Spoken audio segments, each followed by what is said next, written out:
Our theme this month is Love in Action, and today's topic is Be Love Now. In one of Ram Dass' books, and this is not a particular book, but this is one that I pulled off the shelf because it's time for me to read it again. In one of his books called Be Here Now, we find the following passage of love that I want to share with you. If you dive deep enough into your soul, you will come to God. In Greek, that's called agape. That's a familiar word to many of you, agape. It means God love. Awareness and agape, loving awareness, is the soul. This practice of using the affirmation, I am agape awareness, turns you inward toward the soul. Awareness of the spiritual universe within and the quality of that awareness, the feeling that accompanies it, is agape. In the moment of agape sharing, you begin to appreciate a new way of being. When you stop for a moment, when you dive into the presence of this moment, the drama goes on, but it's all just agape. This agape is actually part of you. It's always flowing through you. It's like the subatomic texture of the universe, the dark matter that connects everything. When you tune into that flow, you'll feel it in your heart. Not your physical heart, not your emotional heart, but your spiritual heart. This is your deeper heart. Agape really exists in each one of us. That even incorporates the chair, the room. It permeates everything around it. That's the entrance to oneness. So the practice of loving awareness turns us inward toward our own essence. Agape, God love. Once we identify with our spiritual being, we can't help but be love. And when we can accept that kind of love, then we can give it. This very act of living life in this physical existence is a marvelous example of this. So let me share a little story with you. The baby arrives still wrapped in agape, God love. But it's helpless, physically, mentally, and it must be cared for, nurtured, loved in its new surroundings. It gives of its own brand of love, but must receive from those around it the love of being cared for and guided. And then slowly, or maybe not so slowly in the eyes of its parents, it moves beyond those needs to a self-awareness and to attracting a different face of love from other human sources. Friends, lovers, partners, and eventually the love of procreating its own.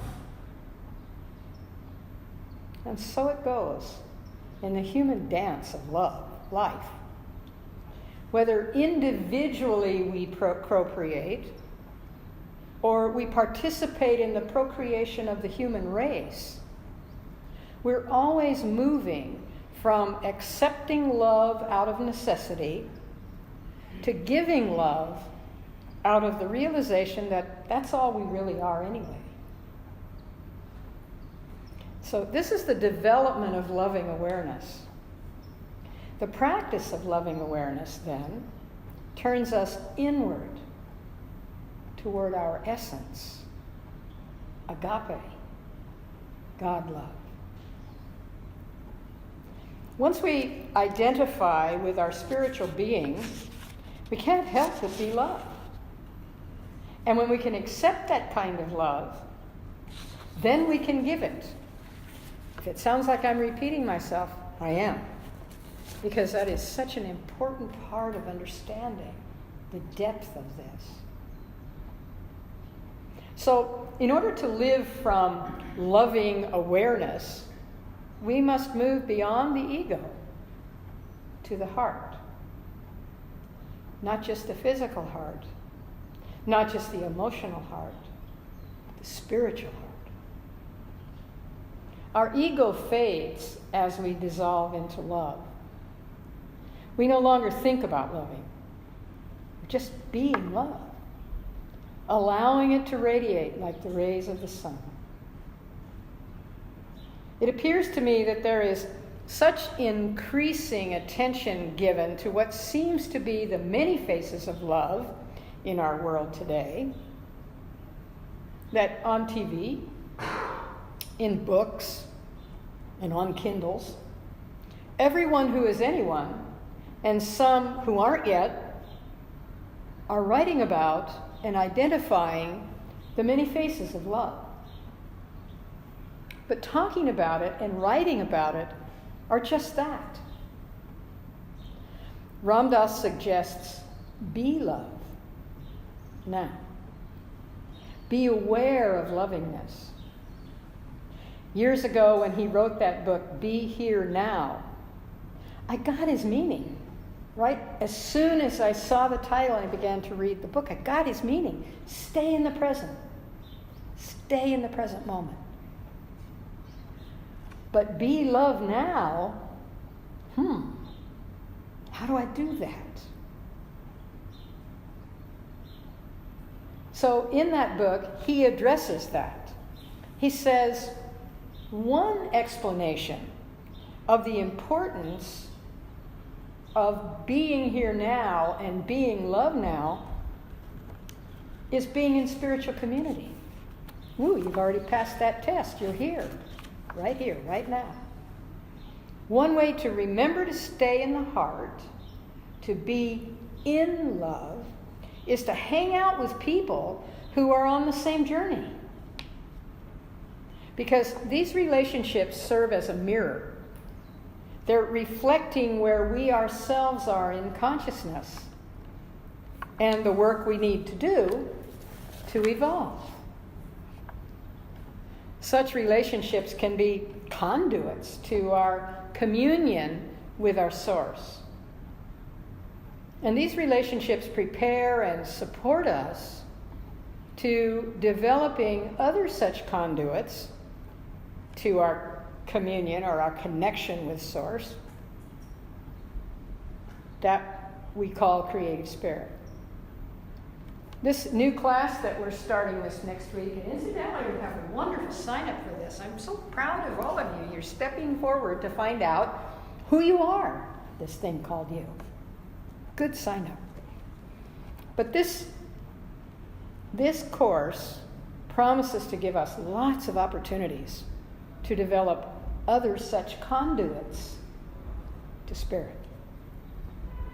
We'll be exploring the realization that each of us is a part of the universal mind, one with that substance. We live and move and have our being in that. Sometimes we forget that we live and move and have our being in that. But even when we forget, the universe doesn't forget. We're still living and moving and having our being in that. All the wealth, the power, the health, the goodness, the love, all exist right now at the center of our individual being. It's already there. It comes with the package. It's what I like to call the gift given in grace at the point of creation. It's already within you.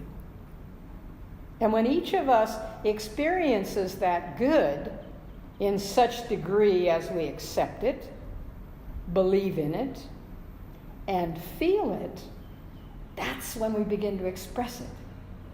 You have to know it to be it. But you don't have to effort to know it to be it. It's such a marvelous flow. There are so many explanations of this, so many ideas, so many ways given by Holmes in this book and so many of his others. You know, he wrote over 40 books, and sometimes they seem redundant. They are not. They are another way of expressing similar ideas using different words and different examples, because each of us is an individual experience of being, such that the same words that resonate with me may not resonate with you, but other words that resonate with you go right over my head. So Holmes is a master at saying this in so many ways that all of us have the chance to be broken open at some point. So in this book, he has presented, small but powerful, so many ways to guide you through this awakening to life. And I'm talking about life with a capital L. There are spiritual mind treatments in here. There are affirmations. There are quotes. There are references to those who have mastered living life to its fullest. Power-packed, this thing called you.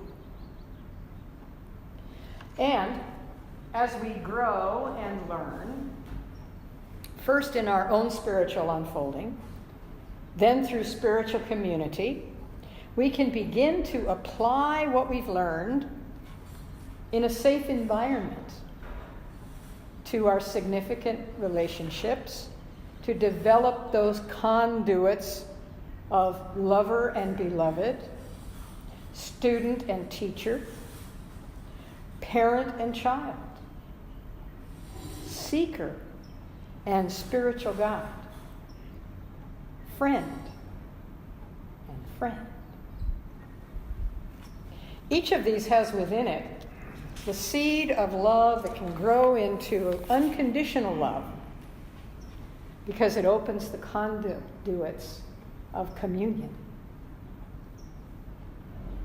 Well, you know, a consciousness surrendered to this, call it loving awareness, call it a state of being, call it agape, call it unconditional.